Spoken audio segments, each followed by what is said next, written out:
RTS Info, Virginie Langerock. Le Premier ministre britannique Boris Johnson et la présidente de la Commission européenne Ursula von der Leyen se sont retrouvés tous deux ce soir à Bruxelles.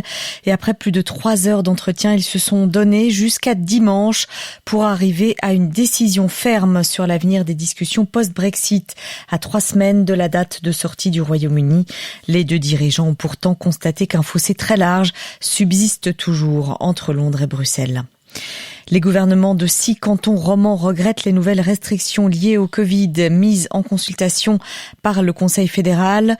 Vaud, Fribourg, Neuchâtel, Valais, Jura et Berne ont ainsi exprimé aujourd'hui leur désaccord sur l'ampleur du nouveau dispositif et regrettent la manière avec laquelle celui-ci a été préparé. Ils en appellent à l'instauration d'un dialogue confédéral dès le mois de janvier. Les mesures restent en consultation jusqu'à vendredi. Le Parlement suisse a mis la dernière main aujourd'hui à un projet de loi qui autorise le mariage pour tous et donc pour les couples homosexuels.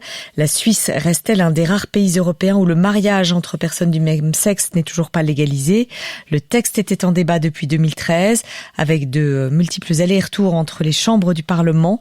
Il est probable qu'il devra être adopté par un référendum d'initiative populaire avant de pouvoir être définitivement adopté. Guy Parmelin présidera la Confédération helvétique pour la première fois l'an prochain. Il a été élu aujourd'hui par l'Assemblée fédérale par 188 voix sur 202 bulletins valables. L'UDC vaudois de 61 ans succède à Simonetta Sommaruga. Le fils du président élu américain Joe Biden, Hunter, annonce qu'il est visé par une enquête fédérale sur sa situation fiscale. Avocat et lobbyiste, Hunter Biden s'est lancé dans la finance dans les années 2000 avec un succès mitigé. Il s'est aventuré en Chine et en Ukraine, pays gangrénés par la corruption. Donald Trump avait pour sa part pointé déjà les affaires de Hunter Biden en Ukraine et en Chine au moment où son père était alors vice-président de Barack Obama. Selon l'organisation American for Tax Fairness, 650 milliardaires américains se sont encore enrichis depuis le début de la pandémie au mois de mars. Leur fortune globale a progressé de plus de 1000 milliards de dollars depuis le printemps, de quoi alimenter le débat déjà vif sur la taxation des plus fortunés aux États-Unis.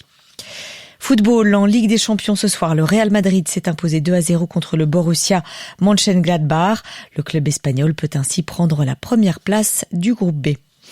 Météo, des nuages demain et du stratus sur le plateau, autour du Léman également et dans le Chablais. Dans les autres régions, le temps sera plutôt ensoleillé. Les températures restent bien hivernales, il fera entre 0 et 4 degrés. Vendredi, des nuages et de la pluie et dès 1200 mètres, il y aura de la neige, notamment au nord des Alpes. C'est important.